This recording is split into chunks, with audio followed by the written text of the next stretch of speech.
moikka hei Kivitaipalheen naiset. No hei. Ajatte olla semmoisia voimanaisia. Näin voi sanoa, joo. Onneksi olkoon. Teillä alkaa olla loppumetreillä tämä valokuituverkko. Joo. Kyllä, varmaan viimeistä viikkoa tai ainakin toiseksi viimeistä viikkoa. Minkälainen se on ollut prosessina? Mielenkiintoinen ja pitkä prosessi. Joo, opettavainen. Kyllä. Hyvin opettavainen oikeasti. Teillä on ihan selvästi tämmöinen kylä, jossa kuitenkin yhteisöllisyys kukkii, kun katsoo tätä väkiä jo täällä nyt, kun ollaan täällä juhlassa. Kyllä, ja tämä on ainakin lisännyt paljon meidän yhteisöllisyyttä. Nyt ollaan saatu paljon semmoisia mukaan, jotka ei ehkä aikaisemmin ole ollut niin aktiivisia. Joo. Tämä on ollut tosi hyvä projekti siinä mielessä. Se on ihan kuulla.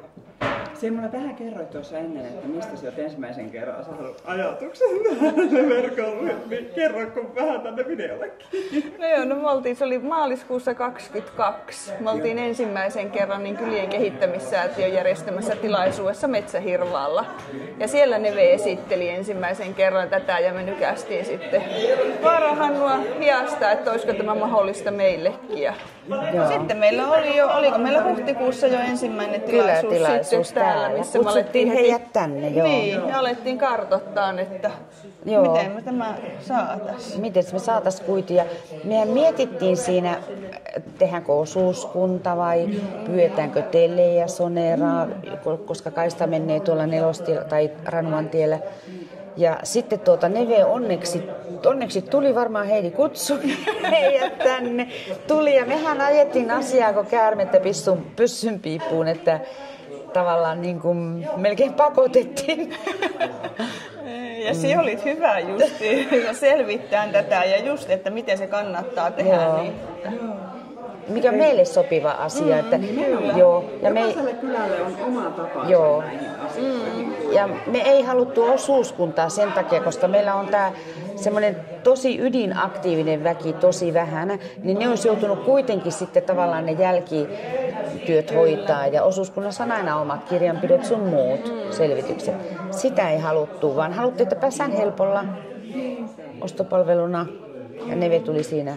Se on mukava. Miten teillä oli tosiaan siis talkootöitä siinä projektissa, oli siis ihan kirjattu, miten ne on mennyt tähän mennessä? Siinä on tietenkin vielä varmaan jälkitöitäkin vielä sitten ensi keväänäkin, koska maa sulla on, mutta kun maatöiden jäljiltä jotakin pientä ehkä. Mutta... No meille oli budjetoitu 750 tuntia. Joo. Ja me ollaan, tänä päivänä justiin sai viimeisen lapun äsken, niin meillä on 1150 tuntia. Eli meni yli. Ja sanon näin, että oikeastaan yksi kustannuslaji siinä, nimenomaan tämä jälkitöiden nimikkeellä oleva, on pikkusen vajaa. Mutta Neve sanoi, että se ei haittaa, koska meillä muuten se ylittyi kyllä ihan todella reilusti. Tosi reilusti ja ollaan kyllä hirveän hyvillämme siitä, että kuinka aktiivisesti ihmiset teki niitä. Tuntui aluksi, että ei niitä lappuja tule, että vähän. Sitten ne alkoi tulleen kuule monta päivässä. Mutta se oli varmaan just kun alkoi näkymään ne koneet tuossa, niin sitten ihmiset heräsivät siihen.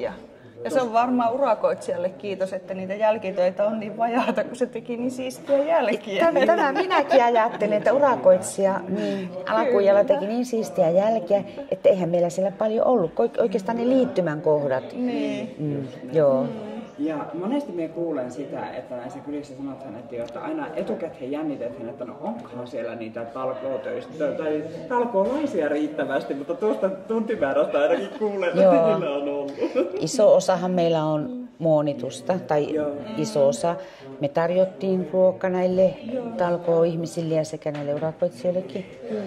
Ja paljon on kiitetty meidän keittiön ihmisiä, että kerta kaikki se herkut ne sai syödä kyllä täällä ollessa. Varmasti. No miten teillä oli kylätiedottajakin. Minkälainen kokemus siitä oli? Silloin aluksi. Niin. Joo, Ellahan oli meillä silloin alussa ja kiersi näitä.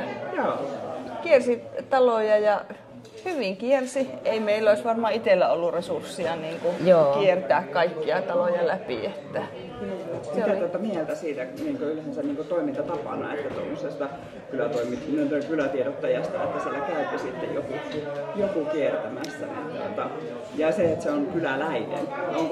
Miten se toimii, jos mietitte itse sitä, että niin kyläläisinä, että jos sieltä tulee vennonvieras ihminen sinne oven taakse, vai jos sinne tuleekin niin kyläläinen itse, joka tulee sitten sitä puhumaan. Mitä mieltä?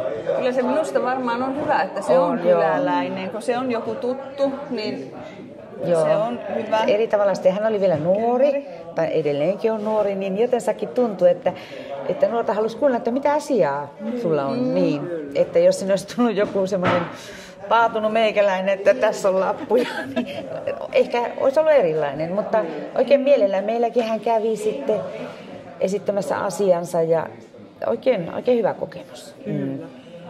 Ella ihanasti laittoi mulle viestiä silloin, kun puhuttiin tästä asiasta, että kun me hänet perehdyttiin siihen tiedottamiseen, niin joo, kaikki kulkeminenkin onnistuu, mulla on koppimönkiä. Siellä tuli niin reippaasti sitten, että ihana kuulla. Ja sehän kertoo myös siitä, että teillä on nuorta väkeä täällä kylässä. Ja niin kuin näkee joku täällä ympärille täällä juhlassakin katsoo, niin teillä on selvästi elävä kylä. On. Kyllä, meillä on nuoria. Hyvin saatu mukaan. Meidän kylän elävyydestä saa paljon kiittää meidän kyläyhdistyksen puheenjohtaja. Kiskoo meitä joka paikka. Kyllähän me sitten osallistutaan. Hyvä. Joku pitää olla sitten siellä vähän johtamassa porukkaa. Mutta niin me päästään teidän nauttimaan tälle illalle tästä hienosta juhlasta, jota te olette tänne järjestänyt. Onneksi olkoon kaikesta tästä työstä. Kiitos. Ja ei muuta kuin hyvää jatkoa. Hienoa olla valon äärellä kuidun kiitotiellä. No niinpä. Kiitos. Kiitos.